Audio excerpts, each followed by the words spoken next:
people would ask the question, when are you guys going to have kids? And it would just be almost like a dagger. They have no idea of the burning desire that you truly have to be a mom.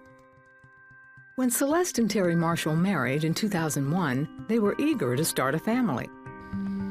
But after a year and a half, they still weren't pregnant. Celeste saw a fertility specialist, where she learned she had polyps, fibroids, and endometriosis on her uterus and needed surgery. Her surgeon, Dr. Michael Randell, said she could expect good news. Not being able to get pregnant can be due to myriad factors. Whenever you have surgery, right after surgery, your chances are significantly improved. Celeste believed her best chances were through prayer. We were at a church service, and there was a visiting evangelist that was at our church, and God spoke to me clear in my spirit. He told me I'd have a son one day, and he gave me the name Simeon. When I looked up Simeon in the Bible, it meant that God had heard, so I knew that God had heard my prayer. Every single month, I just anticipated and could not wait to possibly be able to take a pregnancy test because I was late, or maybe I thought I was having some symptoms. Then the months turned to years. She would bring it up to me, you know, just like, man, what is going on? What's wrong with us? But I was just like, hey, just be patient. I mean, when he's ready, it's going to happen. You know, until then, let's just carry on with life.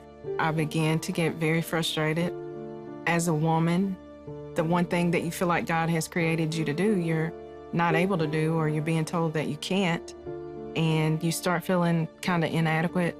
I was always wondering, like, okay, if we didn't have a kid, would she feel whole? Would she feel complete? The Marshalls considered in vitro and adoption, but felt neither was God's plan for them. Then in 2009, Celeste had to undergo surgery to remove more polyps. Now approaching 40, her prayers had become desperate.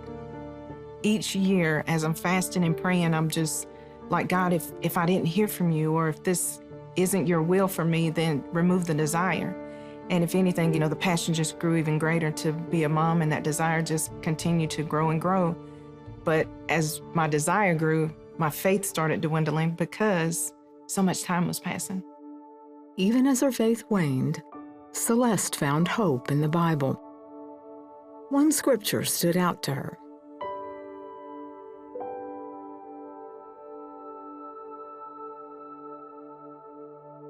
I felt like that's what was happening to me. And it's not that I didn't believe that it would happen, but my faith just started dwindling literally to that size.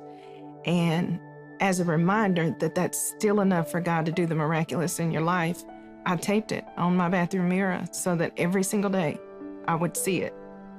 Then in 2012, Celeste began having intense pains in her side. Her doctor recommended surgery to remove her left ovary and fallopian tube. It would eliminate the pain, but cut her chances of getting pregnant in half. I was completely broken, devastated. It was just like a dagger. But I immediately thought about the promise that God had given me, and I knew that my body had to be whole in order for him to fulfill that promise and for there to be any chance. Terry felt she should have the surgery to prevent future health problems. My whole concern at that point was just her well-being. Like I used to tell her, you know, I don't know what it's like to have a kid, but I know what it's like to have a wife. Celeste, who was now 40, agreed to the surgery. But as the date approached, she grew more anxious. 2 days before the procedure, she reached out to God one more time. I was still very emotional about it. And that Wednesday night, December 12th, 2012, I went to church completely broken. And I told God, I said, I cannot and will not leave this sanctuary until I hear from you about what I'm supposed to do. And I just cried the entire service. At the very end of the service, Pastor yelled out, "Be still." And when he did, my tears literally turned into tears of joy. And I felt like that is what God had given me, was to be still regarding that surgery. The next morning, she canceled it. A couple of days after Christmas, she missed her period and decided to take a pregnancy test she had in her desk at work. When I saw the positive, I completely lost my mind in it. And I yelled and screamed out to a coworker to come into the bathroom. And I mean, that's just so weird, but that's just where my mind was. I was just completely gone at that point. And she saw that test and just screamed with me, and we were yelling and hugging each other. Celeste had always dreamed of telling Terry she was pregnant at Christmas time, which was also his birthday. That day, her dream came true. She hollered out she was pregnant. First thing out of my mouth, how did that happen? What happened? What happened?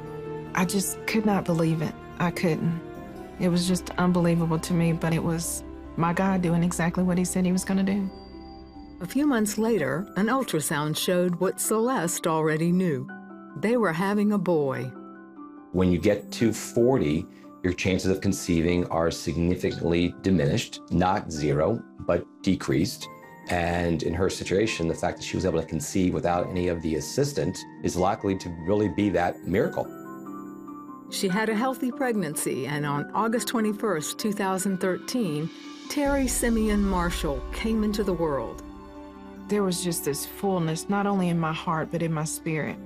He's like my little bud now, you know. He just, generally anything I do, it's like he's pretty much right there in my back pocket.